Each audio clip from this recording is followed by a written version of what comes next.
Hello and welcome back to Chapter 7, Lecture number 39. So I want to focus on this medieval wall, but before we do that, we do a small adjustment on the roof. We go to the Shading tab, and let's hide this, or just delete this border, this hatch window. Go to Render View, because from this angle it's very specular, and I want to just do something funny with it. Go to Add. Beware you select gray roof, you go to add, converter, you add a color ramp, add texture, and you want to have a noise texture, add input and texture coordinates. So we want to have the UV coordinates from the roof into the vector, and the color goes into the vector, and then you add a color mix RGB, add color mix RGB, and bring these two together and putting the color into the vector. So what you do is I want to have a factor of 2, a scale of 2 and a detail of 8. And now we bring these more together. Yes, and let's fine tune this. All right. So what I like to do is that there is a sort of, it's a little bit wet. And let's go for 2. And let's find a nice balance. So we have some wet spots on the roof. So it adds a nice variation. And you can decide the more dark, the wetter it is, the more wet. Yeah, so maybe this will look okay. Alright, so I like it a lot. Let's toggle to the other part, and that's the medieval wall. So right now it looks very, very low poly, and I want to change that. So what we can do to change it is start with a weight paint. There you go. And want to have this in the middle. Object mode, you select it at point. There you go. And weight paint. And the red areas, let's go to material preview. I mean, that's a bit better. I want to just paint on top of it, not on the sides, where we're going to add a broken wall. There we go.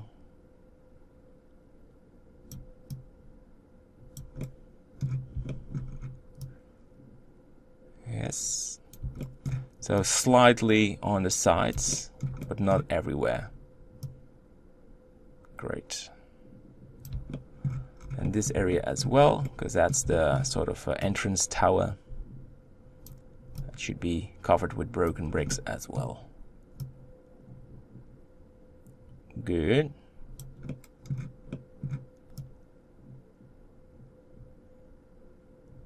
Yes. And whereas this top needs to have a weight paint. Alright, so we go to the Modify tab, add a subdivision surface, and we want to have a displacement. Go to the object mode, by the way. So it looks a little bit weird, stretched and well. Go for new.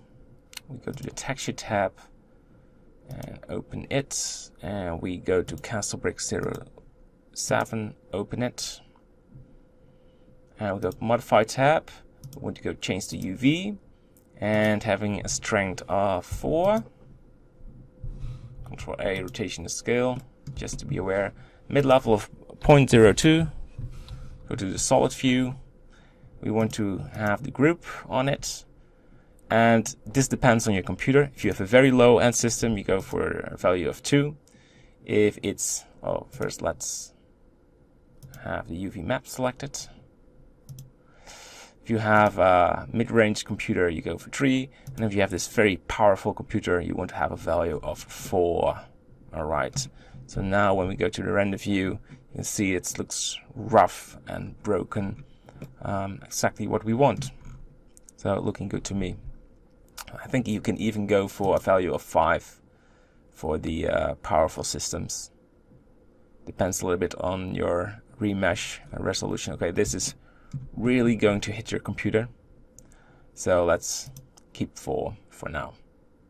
You can use 5 for the rendering and disable it. And we will do exactly the same for this wall. Go to weight paint and we're going to paint it over. And there we go. And keep in mind we can do this for the tower as well. Just some areas where we want to have brick visibility.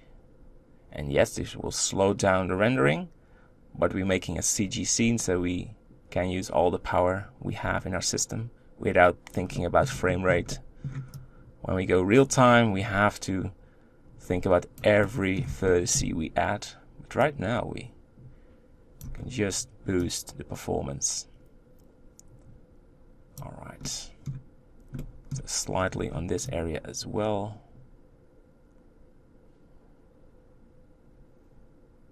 Just good, just how we want it. And go to the object view, and we want to have a subdivision surface, a displacement, and use the same texture. We should name this like the brick 07 disp, so it's easy to find. Go for UV projection, mid-level of 0.02, a vertex group we just created, and increase the, I think we need to go to UV map, and there it's visible, and we need to increase the strength to 4, otherwise it's not visible, and 3 and 4 will definitely be nice. So go for a render in Eevee, of course. Render it view, just to have a quick impression. And there we go. So when the sunlight is casting on it, it will add this very nice rough broken effect on it. And same for the one in the background if we enable it. That one as well. And we have the roughness. This is slightly less visible, but we can keep adjusted. Alright, so